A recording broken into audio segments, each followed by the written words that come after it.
Good morning and welcome back to Empty Cloud Monastery. My name is Bhante Suddhāso, and this morning we'll be looking at another discourse of the Buddha, this one from the Sutta-Nipāta.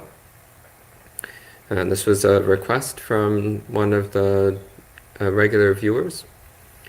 So we'll start with paying homage to the Buddha, and then I'll read through the discourse and give some explanations, and I'll take questions at the end. Namo tassa bhagavato arahato samma sambuddhassa. Namo tassa bhagavato arahato samma sambuddhassa. Namo tassa bhagavato arahato samma sambuddhassa. Buddhang dhammang sanghang namassami.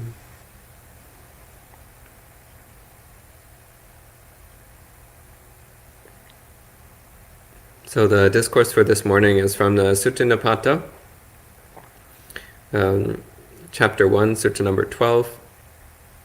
So again, this was a request from one of the people who participates regularly.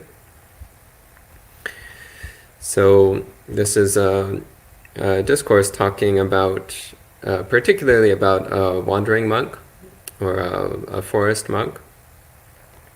So I'll just advance warning if one is not used to how the Buddha talks about monks. This sutta doesn't pull its punches. It's pretty direct. So I'll read through, and I'm starting from Bhante Suddhāso's translation, but I'll be making some comments and adjustments as we go along. In some places, I think the translation could be a bit more precise. And feel free to type in questions at any time, and I'll respond to questions at the end. So this is, again, Sutta-Nipāta, Chapter 1, Sutta number 12, which is called the Muni Sutta. Muni means sage. It's actually related to a word which means silent, because this is, it's already pointing to one of the ways that wise people or particularly spiritual renunciants were viewed during that time in ancient India. There was already a concept that a wise monk would not be overly talkative, but they would tend to be more quiet and reserved. So the first line here, first stanza, in Pali says, Santavato bayang jatang, niketa jayate rajo, aniketang asantavang, etang ve muni dasanang, which Bhante Suddhāso translated here as, Peril stems from intimacy. Dust comes from an abode. Freedom from abode and intimacy, that is the sage's vision. And this is not quite correct. It's relatively close. Santavato bayang jayang. Santavato again means intimacy or involvement with other people. And bayang means danger. So recognizing that getting closely involved with other people is a source of danger. So it leads to situations which can provoke defilements in the mind. And this is especially relevant. So again, this discourse is particularly describing the behaviors and attitudes of a renunciant monk, a wandering monk, a forest ascetic. So for the forest ascetic, one of the really critical qualities is that one is not forming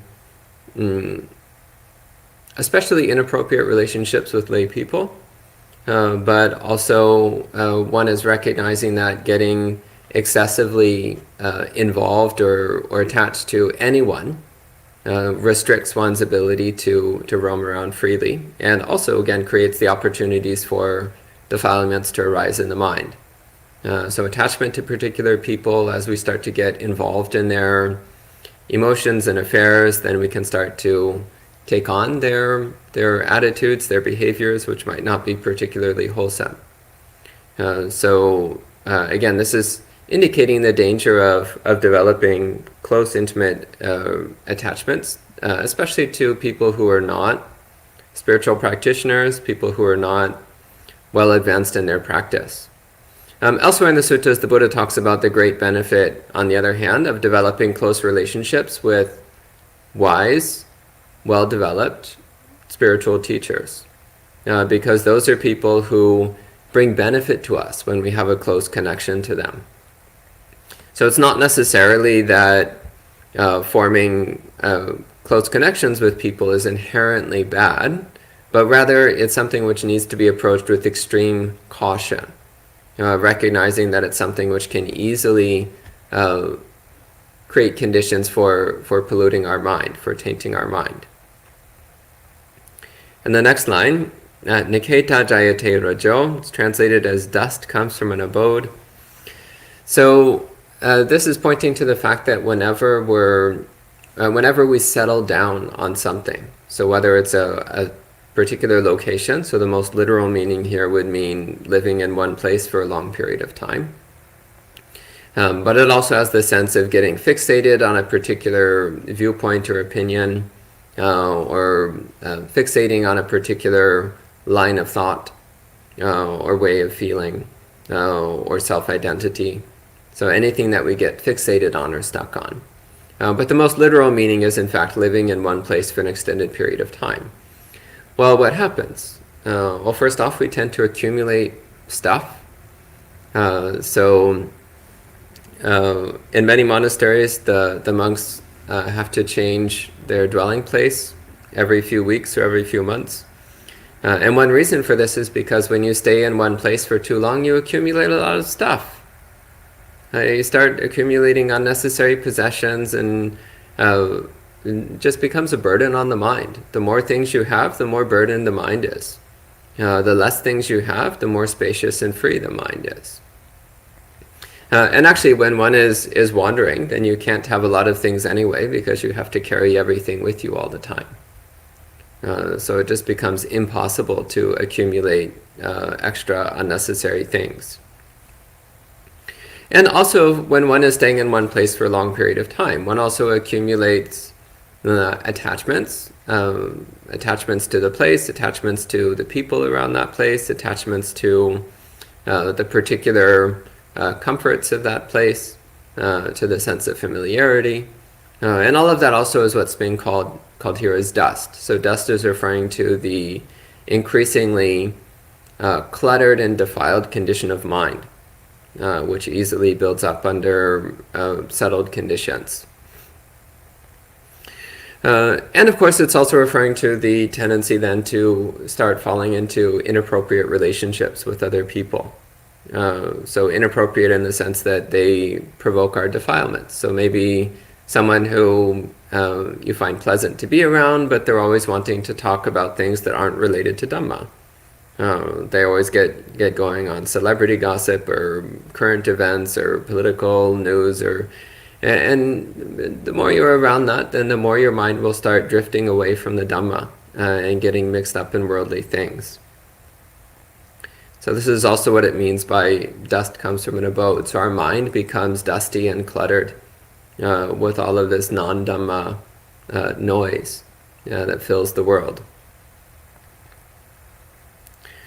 So then it says, aniketang asantavang, so not having an abode, so not being stuck in one place.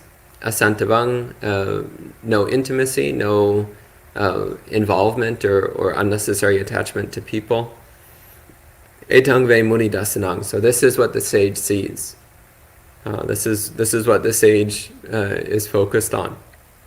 They're focused on getting free of attachment to a dwelling place, being stuck in one place, both literally and figuratively.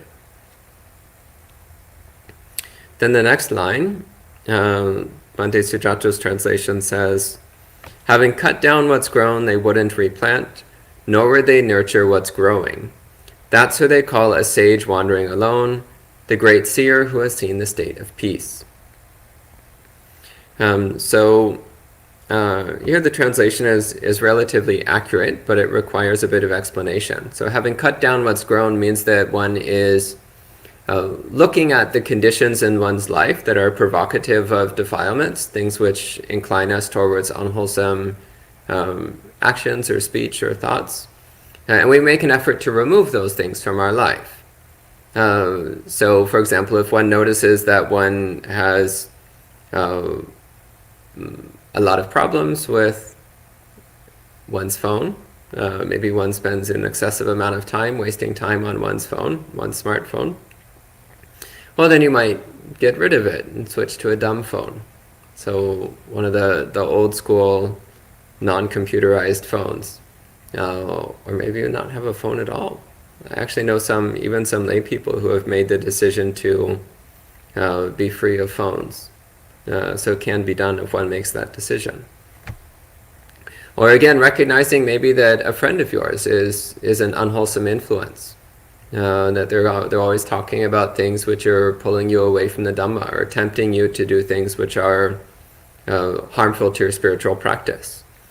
So you might also choose to isolate yourself from that person, to not be involved with that person.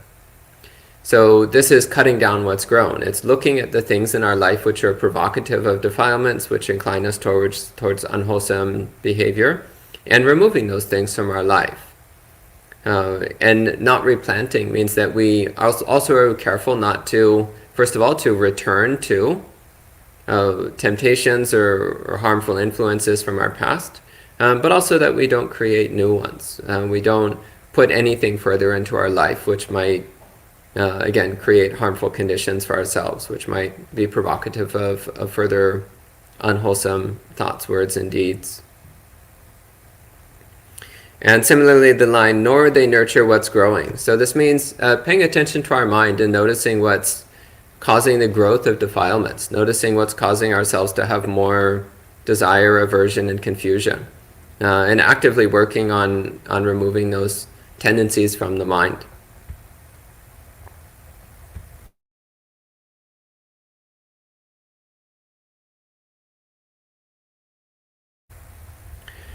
So then it says, that's who they call a sage wandering alone, a great seer who has seen the state of peace, or seen the path of peace.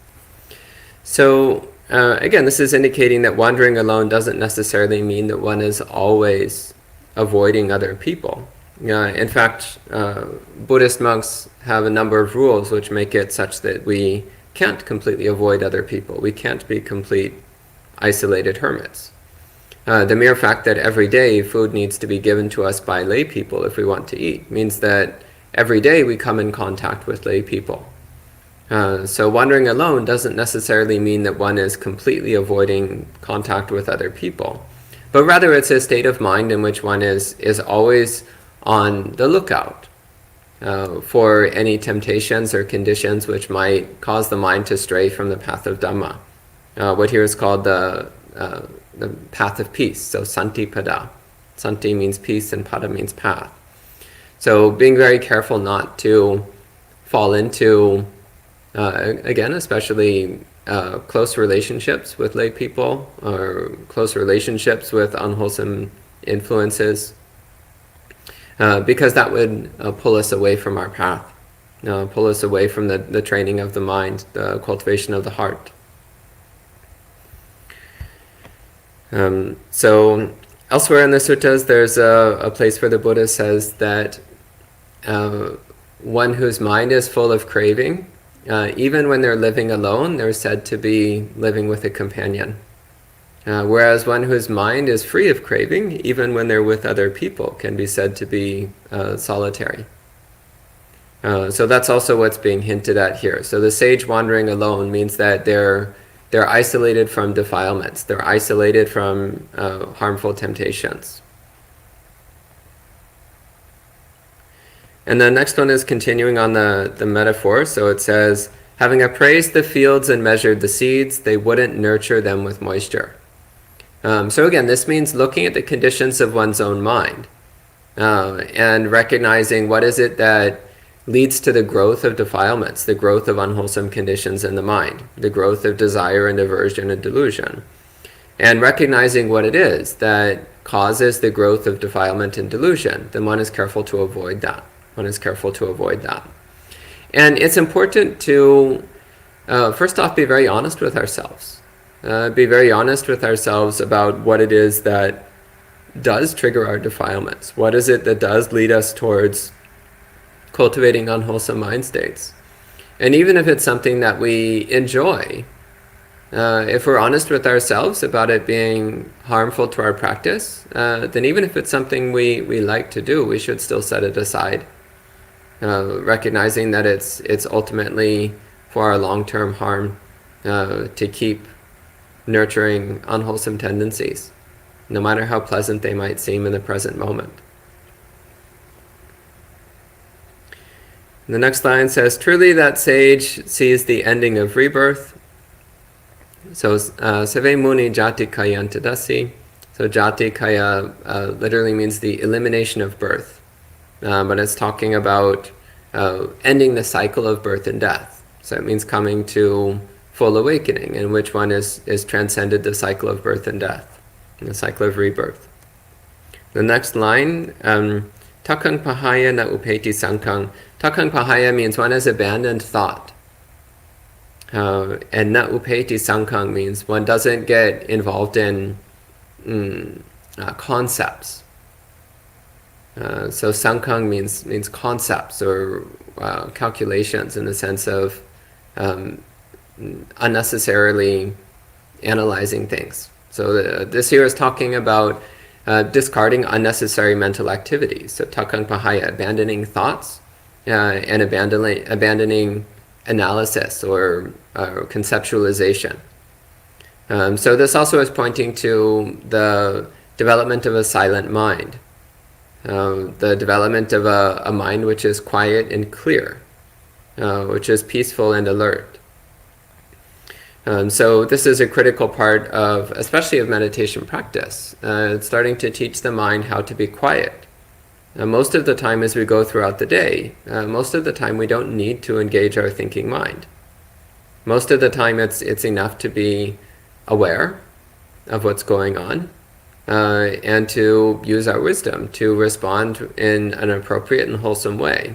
But most of the time we don't actually need to engage in intellectual thought or visualization or any kind of mental activity at all. Most of the time it's not useful. It just clutters up the mind and distracts us from what's going on. So the sage has discarded unnecessary thinking, unnecessary mental activity. The next line, so in Pali it says, Anyaya sabbani nivesanani, which, and anikama yang anyatarampite sang. So this means that one has understood all dwelling places, and one has no desire for any of them. So this is, again, starting from the most simple literal meaning of this, is that one is not interested in settling down and staying permanently in a single set location. So again, this is talking on the most literal level about the practice of a wandering monk. So a wandering monk might stay in a place for 1 night, 2 nights, 3 nights, and then they'll pick up their bowl and their bag and walk on and go somewhere else. So in another place in the suttas, the Buddha says it's like swans leaving a lake. They fly off from one lake and they land at another one, and then they fly off from that one and land at a different one, and so on. They're not stuck in any one place. So that's also the literal meaning of this. So they're not stuck in any one place. They don't want to stay in any one place. They're always ready to pick up what few things they have and move on. And the deeper level of this is, again, not fixating on any one particular standpoint, any one particular opinion, any one particular self-identity, constantly leaving behind whatever your current proclivity of mind, your current tendency is, and always moving in the direction of awakening. So again, not getting stuck, not fixating on anything in particular. And Bhante Suddhāso translated this as being particularly about planes of rebirth. And of course, that's also a meaning of this. One of the shades of meaning here is also understanding the different possible forms of rebirth and not being interested in being reborn in any particular place. So it's also about letting go of the desire for specific forms of existence. And then the stanza continues, It says, truly that sage, free of greed, need not strive, for they have reached the far shore. So here it's talking about someone who has attained awakening. So the term paragato means one who has gone to the other side. So one of the common metaphors the Buddha used was of crossing a river, where the near shore is dangerous and the far shore is safe. And he used this metaphor in a few places in the suttas to describe Buddhist practice. So we start at the near shore of the river, which is dangerous. So this is the world of unawakened people. And we're trying to get to the far shore, which is awakening. And in order to do that, we need to make an effort to cross the river. And one who has crossed the river is one who's said to have reached the other side. So paragato, one who's gone to the other side. So here it's saying that the one who has gone to the other side does not need to strive. They no longer need to put forward effort because they're already completely, perfectly safe. Then the next line, sababibung sabavidang sumedang sabe sudamesu anupalitang. So sababibung means one who has conquered all. And this doesn't mean in the sense of a general who goes out and defeats other people's armies or something. But rather it's one who's conquered their own defilements, conquered their own unwholesome tendencies, their own tendency towards desire and aversion. And sababidong means all-knower. So again, this doesn't necessarily mean that you have 10 university degrees and can recite a bunch of trivia, but rather it means that one has a clear knowing of one's own mind, and a clear knowing of the impermanent, unsatisfying, and impersonal nature of all things. So this is the kind of knowing that's really important. It's knowing the true nature of reality. It's knowing the empty nature of reality. And sabesu damesu anupalitang means one is not stained by anything. So in any condition, one is not afflicted. One does not generate defilements or unwholesome reactions to anything.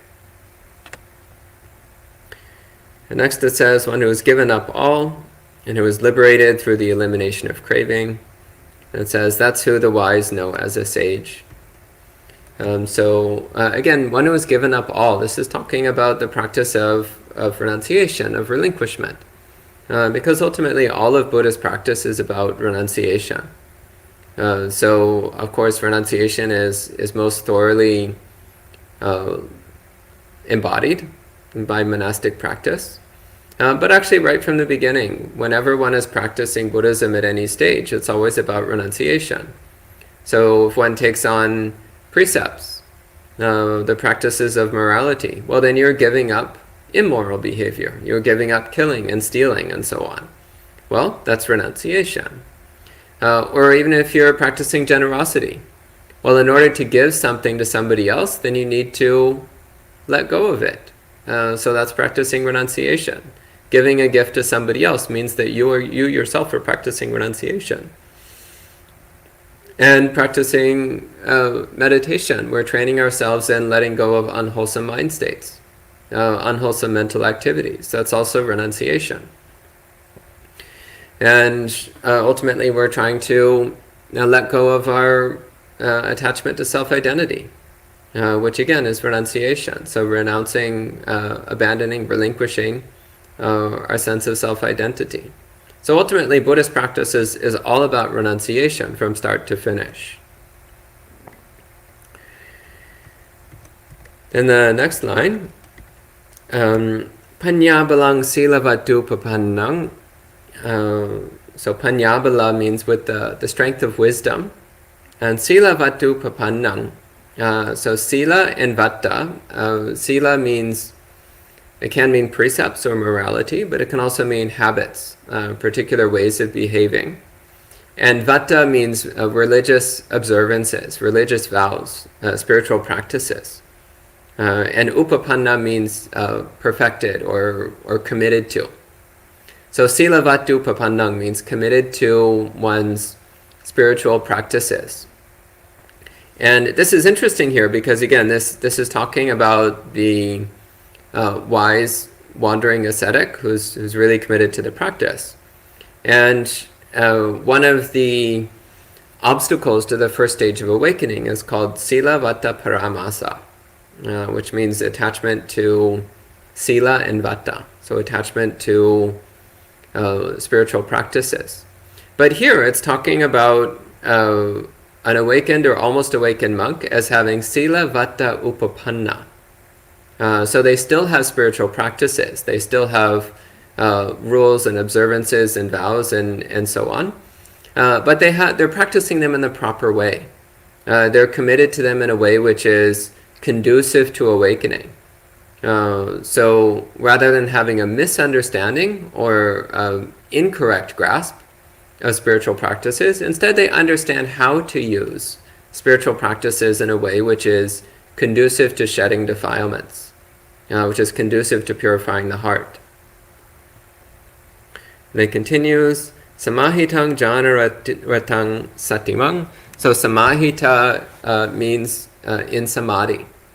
So it's the same root as the word samadhi, which means meditative concentration. When the mind is collected and stabilized into a state of bright, joyful stillness. And jhana ratang means enjoying jhana.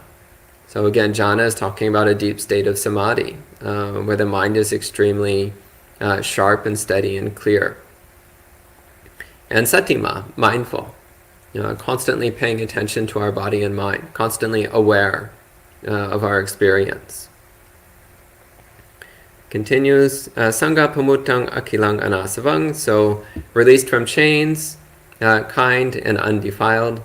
That's who the attentive know as a sage. I think that's relatively clear. And it continues, let's see, I just lost my place. So it says, the diligent sage wandering alone is unshaken by blame and praise. Like a lion not startled by sounds, like wind not caught in a net, like water not sticking to a lotus. Leader of others, not led by others. That's who the attentive know as a sage. So here, so unshaken by blame and praise.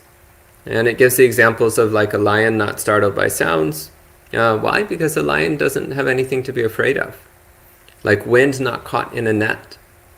Like water not sticking to a lotus. So here it's talking about how when a wise person is criticized, when others speak harshly to them or spread bad rumors about them, well, they're not bothered.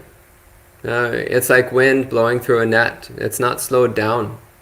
It's like a lion not being startled or upset by sounds because they have nothing to be afraid of. It's like water not sticking to a lotus. It just rolls off. Like water off a duck's back is how we say this in English. It just rolls off without sticking. So in the same way, a wise person they're not the least bit bothered by what other people say about them. If other people say harsh and nasty things about them, well, they're not bothered because they know for themselves their own purity of mind. And they know that they have no reason to be concerned about what others say. When others praise them, glorify them, adore them, deify them even, well, then they don't get arrogant or haughty or self-obsessed. Actually, one of the really important contemplations if one is a Dhamma practitioner, especially if one is a monk, but anyone who's practicing the Dhamma, when other people praise you, they're not praising you, they're praising the Dhamma. So when someone says, oh, you're so kind, you're so wise, you're so peaceful, well, what they're praising is the capacity of the Dhamma to produce kindness, wisdom, peacefulness, gentleness. They're praising the inherent purity and goodness of the Dhamma. And the more we work on being a living embodiment of the Dhamma, then the more clear this becomes. Because why are we becoming increasingly pure? Why are we becoming increasingly praiseworthy? Well, it's because we're becoming increasingly pure manifestations of Dhamma. And so what people are praising is not us as people, but rather they're praising the wholesome qualities of the Dhamma itself. So then when viewed in this way, then praise is not taken personally. In fact, we can join in it. Someone says like, oh, it's wonderful that you're so kind and wise. It's like, oh yeah, the Dhamma's wonderful, it's true. You're right, I agree, the Dhamma's great. Rather than thinking, oh yes, I am great, look at me. Instead it's like, oh yeah, the Dhamma is wonderful. The Dhamma has such a great effect on people.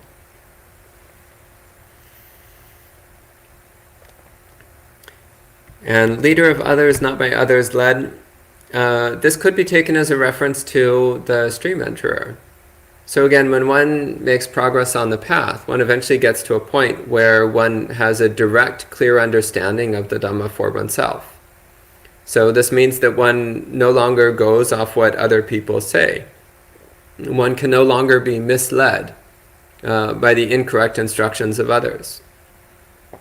And so this is also quite significant these days, in that these days there's a lot of incorrect Dhamma teachings out there. A lot of people who say they're teaching Buddhism, but they're actually teaching their own opinions, or they're teaching their teacher's opinions, which may or may not be what the Buddha was talking about. So if one is just going by what other people say, then it's very easy to get misled and to wind up in wrong view.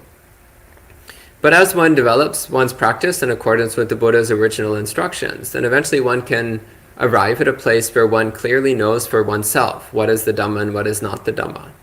And then one no longer needs to worry about being misled by the misunderstandings of others.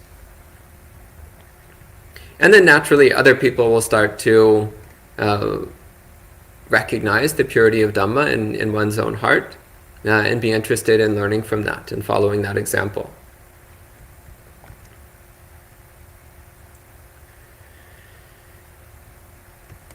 And so the next line, the Buddha says, steady as a post in a bathing place, when others speak endlessly against them, freed of greed with senses stilled, that's who the attentive know is a sage.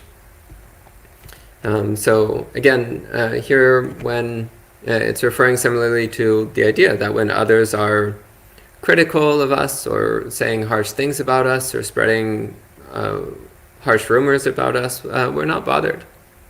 As steady as a pillar. So he says a pillar in a bathing place. So it gives the sense of like a firm, steady pillar in the water. It's not disturbed or knocked around. It stays still no matter what the water is splashing around. So in the same way, when our heart is firmly established in goodness, then we don't need to be worried what other people say about us. It doesn't need to bother us at all. The next line here, steadfast, straight as a shuttle, avoiding evil deeds, knowing the just and the unjust. That's who the attentive know as a sage. So there's one bit of the translation here that I disagree with. So Bhante Suddhāso said, horrified by wicked deeds, for jiguchatikam mehi papikehi, but that's not quite correct. The meaning is more avoiding evil karma, avoiding evil actions. So an awakened being is not horrified or disgusted by anything because their mind has no aversion and the mind has no hostility. But their mind does have a strongly developed sense of right and wrong, a strongly developed conscience. So they will clearly understand what are evil deeds, harmful deeds, and they will avoid them. But there isn't a state of horror or disgust in the mind. Rather, it's just a recognition that something is harmful and therefore best avoided. It continues, it says, restrained, they do no evil. Whether young or middle-aged, a sage is self-controlled. So this also is one of the places in the suttas where the Buddha points out that Dhamma practice is not necessarily a function of one's physical age, but rather it's about the purity of one's conduct, the commitment to one's Dhamma practice. This is what really matters, not necessarily how young or old somebody is.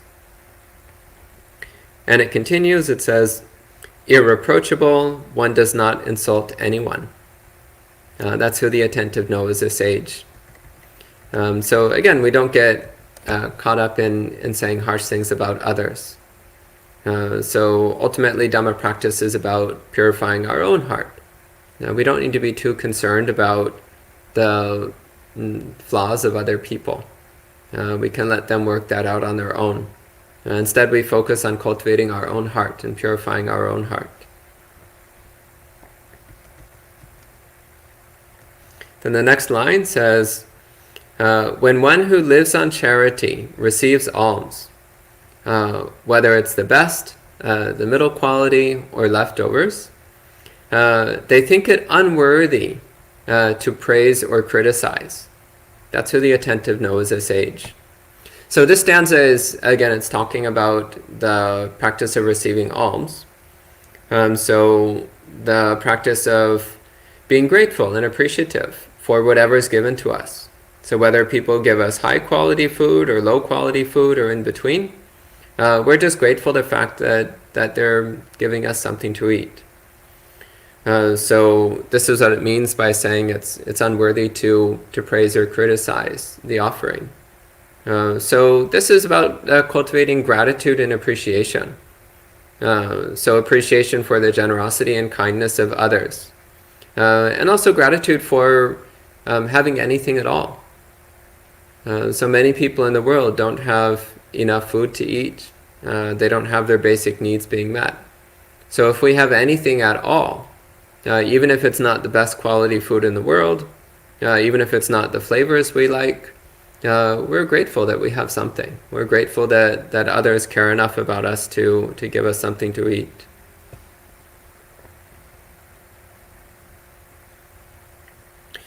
So the next one, so again talking about the practice of a monk, it says, the sage lives refraining from sexual activity.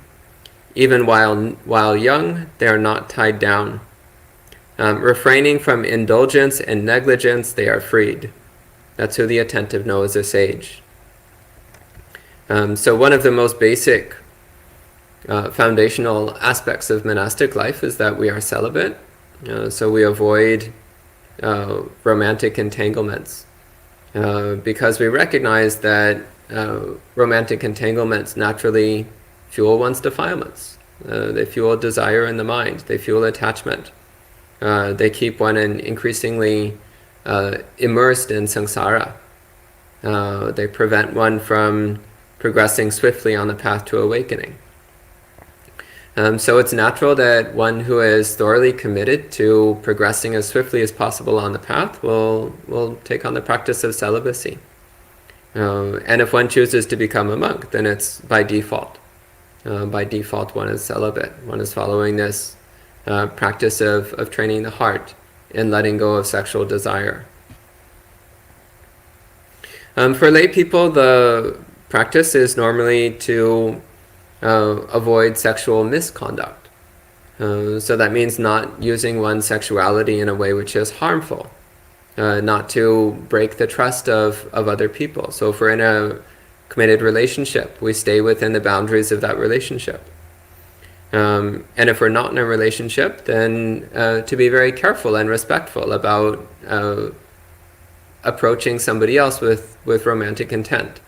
Being careful not to step over their boundaries, not to exceed their comfort zone.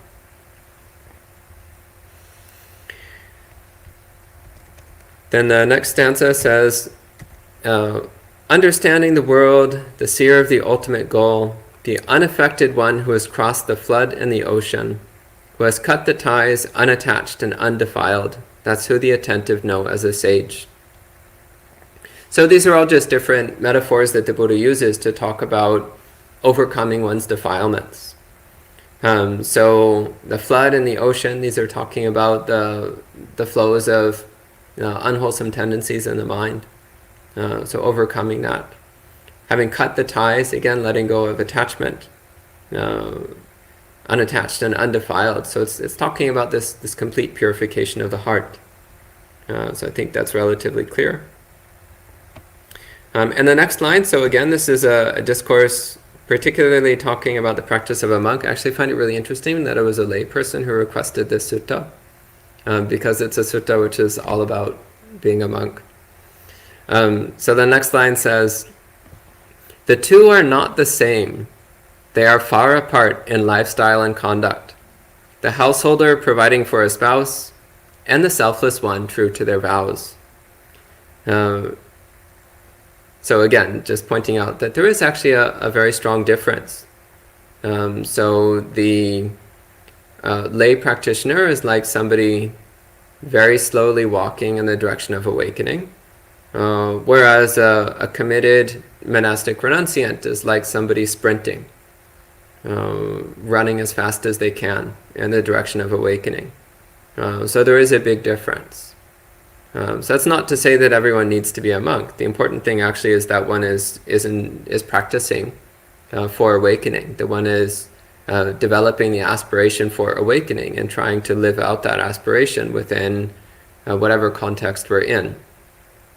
But it is important to understand that the monastic form is at the center of Buddhism for a reason. It's always been at the heart of Buddhism for a reason.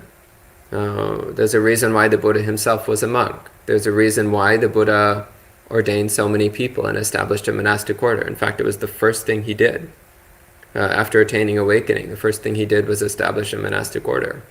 There's a reason for that. And it's because it's the swiftest, surest way towards awakening.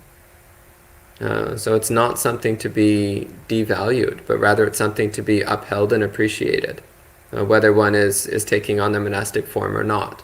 It's something to be appreciated as being the clearest, purest manifestation of the Buddha's teachings. Then the next line, so the translation here from Bhante Suddhāso is not quite right. So it says, "Parapana rodaya gihi asanyato." So parapana rodaya means harming other beings, and gihi is householder or lay person, and asanyato can mean two things. It can either mean unaware, like not perceiving, not percipient, or it can mean unrestrained. So one translation of this would be a householder, through lack of awareness, might harm or kill other living beings. So just talking about how when we're going through our day in an oblivious or mindless way, then we might accidentally step on an insect, for example, or we might say or do things that are harmful or offensive to others. So causing harm through mindlessness, through not being clearly aware of what we're doing. And the other meaning is, again, unrestrained. So when we're not careful to control our impulses and urges, then we might act out harmful impulses, harmful urges. We might feel an urge arising to say something harsh or do something violent, and we just act it out because we're not used to controlling our impulses. So again, this is talking about the danger of both a lack of awareness and also a lack of self-restraint. When we lack awareness and we lack self-restraint, then we're much more likely to do things which are harmful to others. And therefore obstructive also to our own spiritual development. And then the next line says, "While the restrained sage always protects living beings." So one of our practices is that we try to not deliberately harm any living being.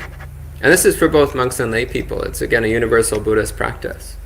We try to always cultivate kindness and consideration towards all living beings, trying not to deliberately harm anything. And of course, it's difficult to go through life in a completely harmless way, but we do the best that we can. And then the final paragraph of the sutta, it says, "As the blue-necked peacock flying through the sky never approaches the speed of the swan, so the householder cannot compete with the mendicant, the sage meditating secluded in the woods." So this last paragraph again is just emphasizing that the fastest, surest path to awakening is in fact that of the monastic renunciant. It's the quickest way to do the practice. So it's something to be valued and appreciated, that we have this way of practicing, which is so close to what the Buddha himself was doing. So that's the end of the sutta. So we can respect the sutta with 3 sadhus, and then I'll see if there's any questions online. Sadhu, sadhu, sadhu.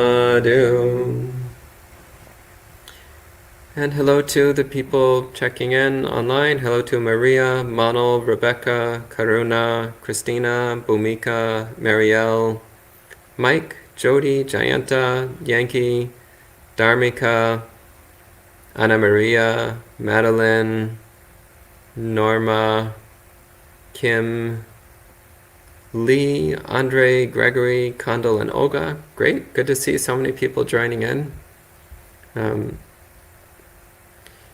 And so Dharmika says, what is the difference between an arhat and a sage? So arhat is a very specific term. So arhat or arahant refers to someone who has attained full awakening. Whereas the term sage is used in a broader way. So sometimes sage is used as meaning someone who's fully awakened, but often it's used in a more general sense to mean anyone who has developed some degree of wisdom, even if they haven't attained any stage of awakening. If they've developed some degree of wisdom, then that's still admirable and praiseworthy and worthy of being called a sage.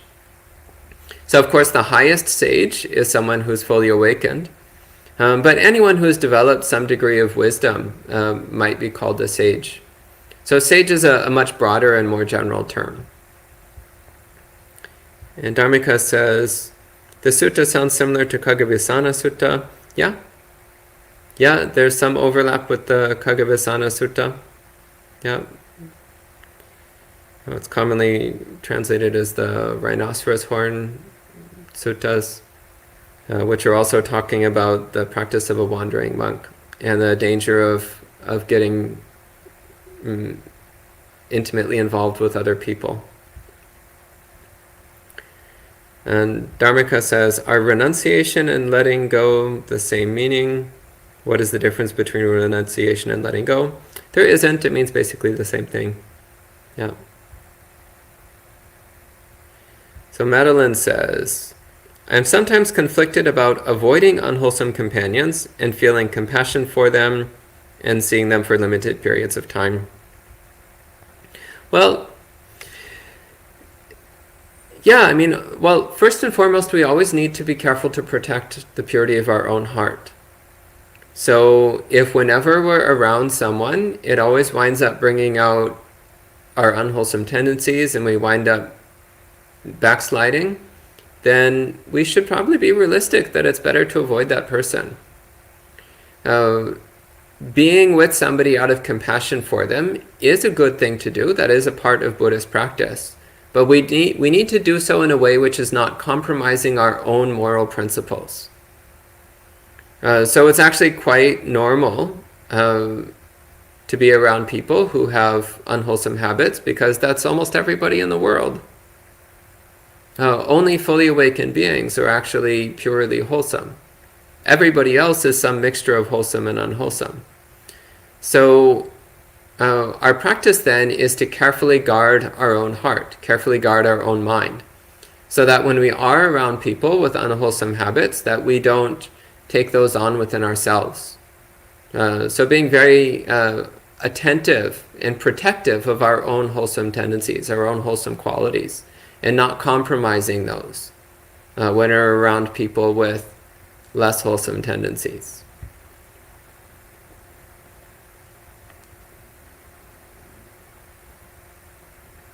So Lee says, if a monastic, specifically female, being looked after by a small group of lay people, mainly one family and one person out of that family and occasionally a few other families, this is sounding awfully specific. This doesn't sound very hypothetical. Lee says, is this considered being too close to lay people, too intimate? Well, Lee, there's not enough information for me to say, because a lot of it actually comes down to the internal attitudes of that monastic.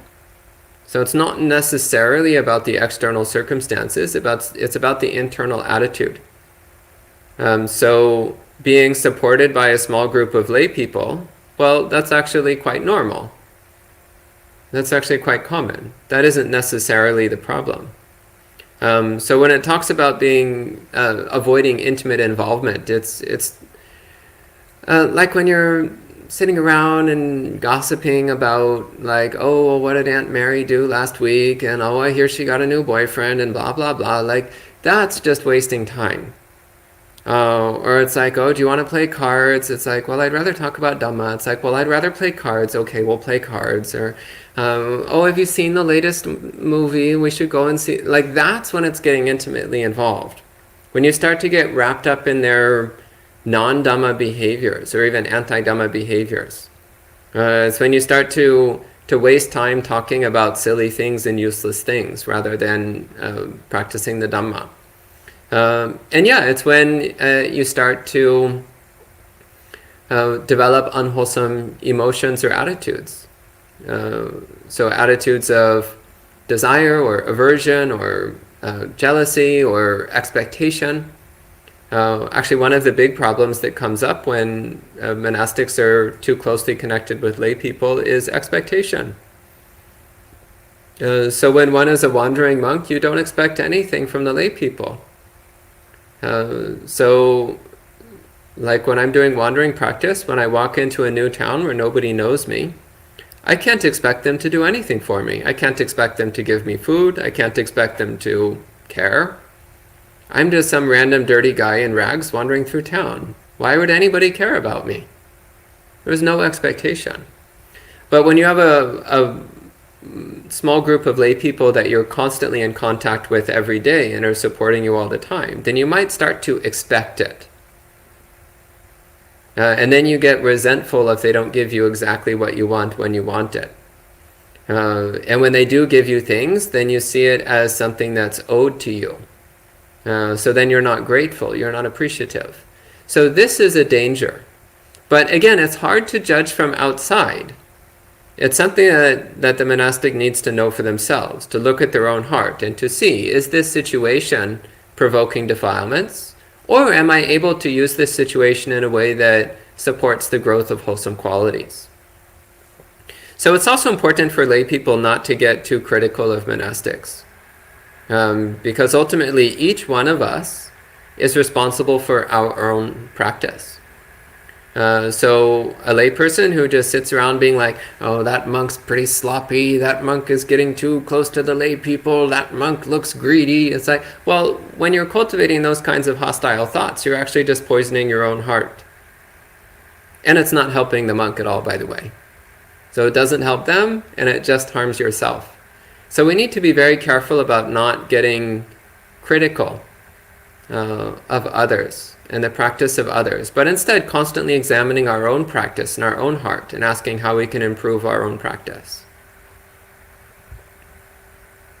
That said, if you do become a monastic, then it's good to ask advice from others. Ask others, what do you think? Ask other monastics, what do you think about this situation I'm in? Do you think this might be problematic? So asking advice from other monastics is a very important part of monastic life, of a monastic practice. And taking seriously the recommendations that other monastics give us. So maybe another monk would say, well, actually that does look a little bit risky. Maybe it's time to make some changes. Well, it's worth considering that.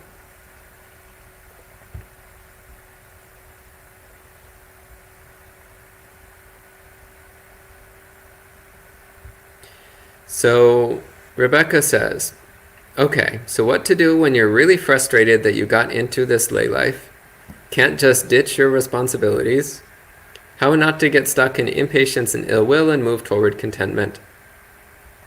Well, basically, whatever situation you're in, you use it as an opportunity to train the mind, an opportunity to develop the heart. So Sounds like you're currently a lay person. Well, okay. Use it as an opportunity to look for ways to train the heart. Look for opportunities to practice generosity, patience, kindness, and also structure your life around the Dhamma. Make a schedule for yourself where you're doing chanting and meditation every day, ideally morning and evening, or even more often than that. Listen to Dhamma talks, which you're doing right now, which is great. So make it a regular thing, regularly listening to Dhamma talks. Visit monasteries as much as you can.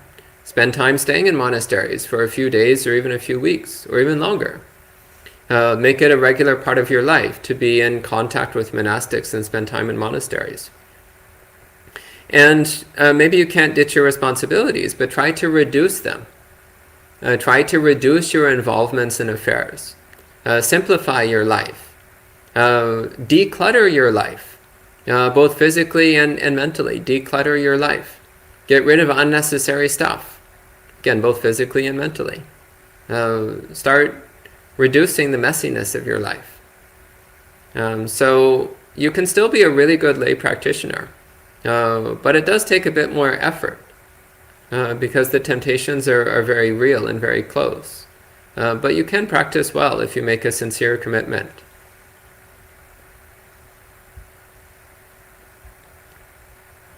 And Nyenada says, the sage sounds a bit like a person trying to avoid a lot, including harming, and not trying too much to actively help others. What about dana, chaga, metta, karuna? Well, the thing is that the Buddha can't say everything in every sutta, because then every sutta would be really, really long. So any particular sutta will tend to focus on a specific theme or a small number of specific themes. So this particular sutta, it's true, this particular sutta did not go heavily into the compassion and wholesome action side of the Dhamma. That's true. That's just not the focus of this sutta. So it's important to understand, no sutta is meant to stand alone. Every sutta must be understood in the context of all the other suttas. This is one reason why I'm constantly advising people to read the entire Sutta Pitaka at least once in your life, because then you'll actually have the context for understanding the suttas. No sutta can stand by itself. Even the best sutta, if it doesn't have the context of all the other suttas, even the best sutta can be easily misunderstood and misapplied.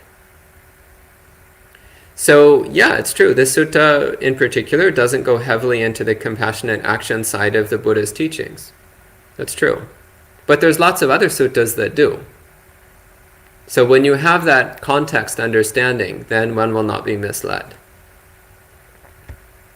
And that's the last of the questions online, and it's almost 9 o'clock, so I think we'll go ahead and conclude it this time with 3 more sadhus. Sadhu, sadhu, sadhu. And we'll see you all next time.